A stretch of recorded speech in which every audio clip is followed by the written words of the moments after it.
Are you falling for one of these 7 traps that you could easily avoid, but you're not aware of them?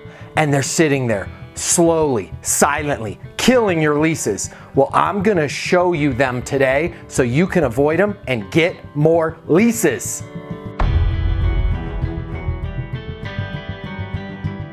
I'm Matt Easton with Leasing University, and I have helped hundreds of communities do billions of dollars in additional leases. Listen, if you want more tips and strategies on how to get more leases and how to be better in your day-to-day, please subscribe to this channel. But let's get into 7 things that you could easily avoid that kill your leases. The first one is not asking why. What do I mean by that? What do you mean, Matt? Not asking why. When somebody says, hey, I want an apartment with a kitchen. The kitchen is important to me. Make sure you're always following up with, why is that? Tell me more about that. Why is the kitchen so important to you?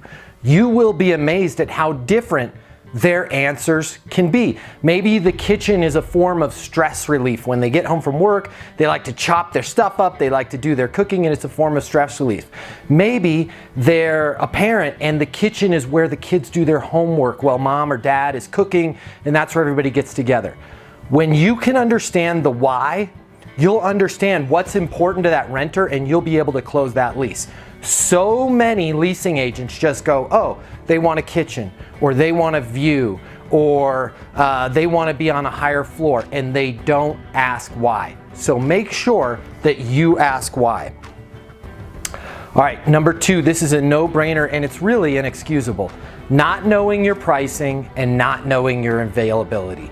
You are the professional. You need to understand your pricing and you need to understand your availability. Now, if you're doing LRO or you have flexible pricing, hey, before that renter shows up, you need to take a couple minutes, review the units that you're showing them, and know the price. If that's even impossible, at least know a ballpark. Every day, that should be one of the first things that you do as a professional is check your availability, check your pricing. Nothing is going to turn off a renter more than you not knowing your own availability, or worse, showing them a unit that it turns out was leased by Kim last night. So know your price, know your availability. Number 3, this one's a huge personal turnoff for me. Not asking what the person wants to see first. It's so easy for us to assume. It's so easy for us to take them through a cookie cutter tour. You know what? It's not easy, and it actually takes more time to run them through the same tour every single time. Why? You're not gonna uncover what's important to them, and you're not going to be able to handle them. You're not going to be able to effectively close them in a short amount of time. You're only adding time to the process by not asking them what they want to see first. Me personally, if I'm looking at an apartment, I like to also do some work out of my house. So I like to have a separate bedroom as an office. Now, if that leasing agent was smart, they'd say, Matt, hey, what do you want to see first?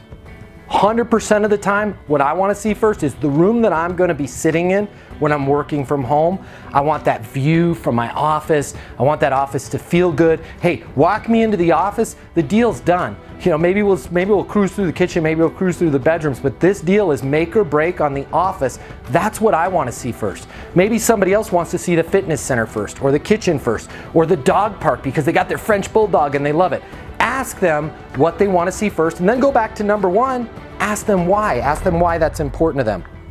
Number 4, not asking for the lease. You guys need to make a proposal, have your sword and shield. Go back to the sword and shield video if you don't know what I'm talking about. Have your sword and shield.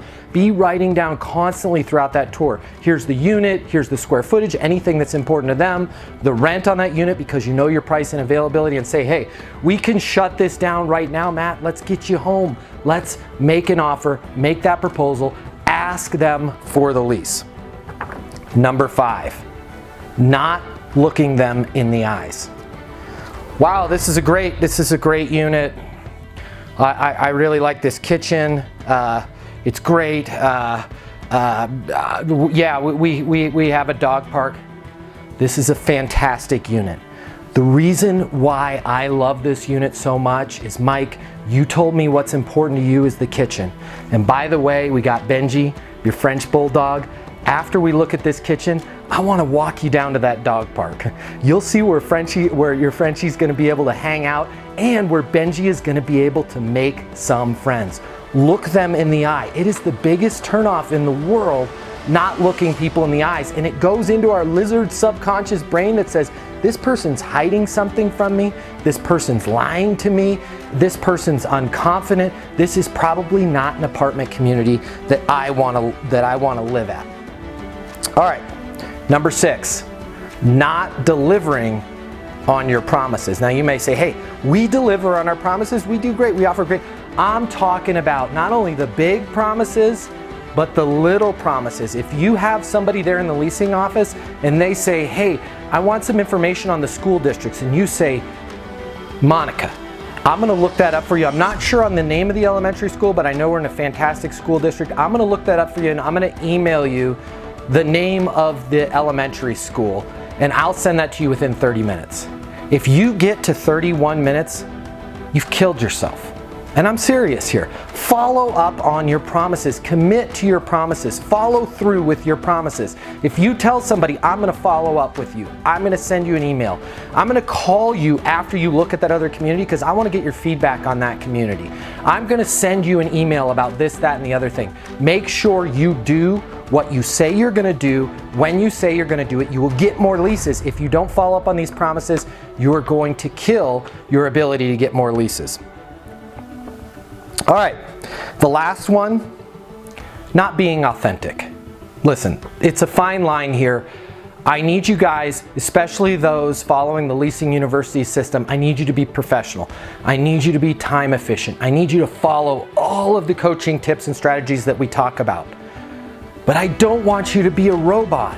And I don't want you to be disingenuous. I want you to be authentic. I want you to be the best version of you that you can be. Now, if your authentic self is, hey, I'm gonna walk around in sweatpants and pajamas. I literally saw a bunch of people at the mall this weekend just wearing pajamas. I don't get it. People just don't care anymore.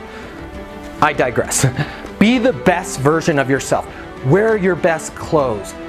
Keep your personality. If you get excited about the kitchen, get excited about the kitchen.